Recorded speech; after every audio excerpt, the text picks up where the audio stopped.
high sensitivities.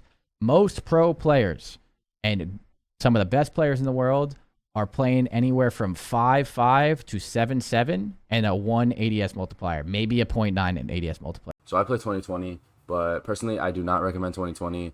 I play 2020 to be flashy, to spin around, to just like do little tic-tac moves, you know. But I recommend playing lower sense if you guys want to play compy. In competitive play, I actually do play 9.9. Horizontal and vertical sense, I play in a 6.5. Horizontally, I'm always looking left and right, so I want it to be a little bit quicker. Vertically, looking up and down, I don't do it as often, so that's why it's a little bit lower at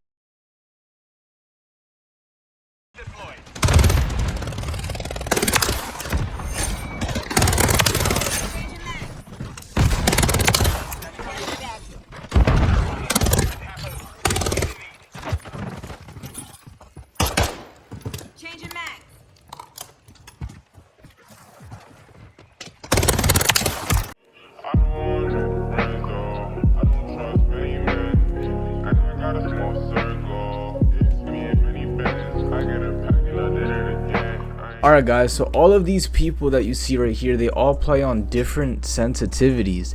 Even some of the best players in the entire world play on different settings than each other.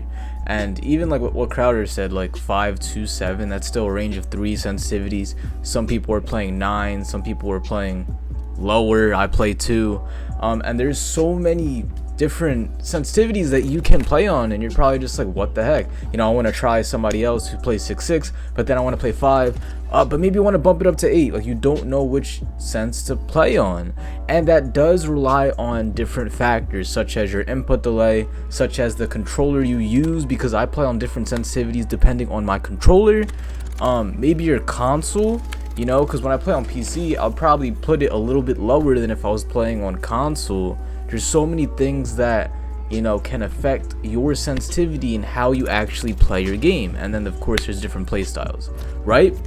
But I'm going to show you something that is going to make sure you get the best sensitivity for what you're trying to get. All right, whether you're trying to get for movement or aim or get a little bit of both, I'm going to show you some tests that you can run to make sure that you have a good sensitivity for yourself. Alright, and this is mainly going to cover sensitivity. I'm not going to cover dead zone or aim assist or anything like that. This is solely for the sensitivity purpose.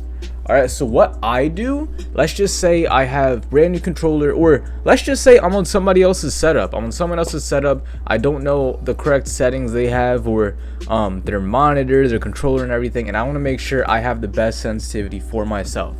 This is what I'm going to do, right? So I'm going to go to my aim assist. I'm going to make sure I have it off, and what I'm going to do is I'm going to go to the firing range and swap 2 different targets. Alright, so I'm going to make sure that I'm looking left, right, at these people right here, and making sure that I can swap to them pretty easily without aim assist. Alright, so you can see I'm on 2 sensitivity right now. I really love 2 sensitivity. Nobody else plays 2 sensitivity. That is like known. I know some people who watch my videos, they play 2 because of me, and they do very well.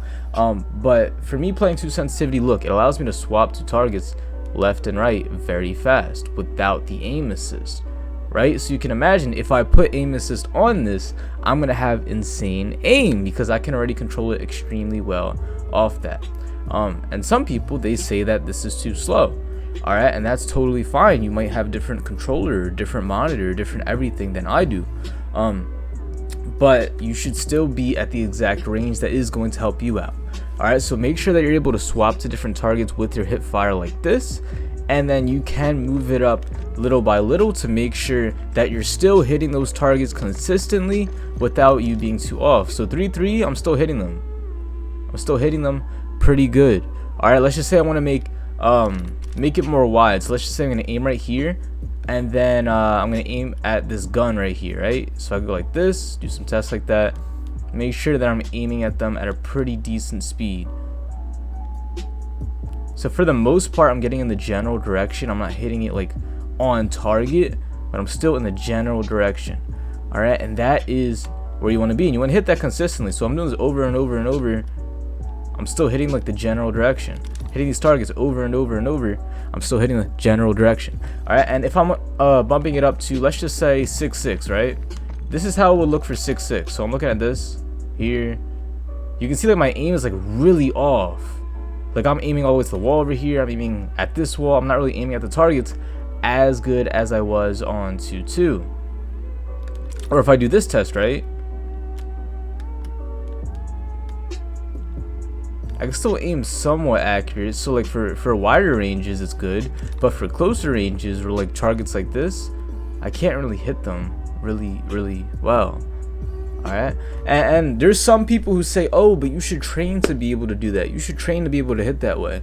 Well, why should you train for a sensitivity when you already have to train to get like slide cancelings, drop shots, making sure you have good attachments and stuff like that? You shouldn't be training too much for your sensitivity. You should train other fundamentals and other things to be good at this game. But why are you training to get good at a sensitivity when you don't even know the main fundamentals yet? And even if you get them down, the best players in the world aren't jumping to a super high sensitivity. They're staying lower sensitivity to get the best aim and movement for this game. Alright, so that's why I play on a 2 sensitivity. On top of that, you want to make sure that your movement is good. So if I'm on like 2 sensitivity, I have good movement. So if I want to slide cancel, aim at this guy, easy, just like that. Like I can slide cancel, pop back out. I can, you know, look left and right and jump super fast. This is fine. But let's just say I'm gonna drastically reduce this to because I could probably play 1-1, right? If I'm playing the lowest possible, I can't do anything at all. And I'm pretty sure no one wants to play the sensitivity. But I'm just saying, like, if you're so low to where you cannot physically do anything, yes, your sensitivity is too low. And on the other end, if you're moving so fast where you can't hit shots, it is too fast. Alright, so this little test right here is going to make sure that you have the sensitivity that's right for you. And you shouldn't try too hard on your sensitivity to be able to master it and make sure that you're hitting every single shot. Get used to a sensitivity that's already comfortable for you and make sure you can master movement and aim for that.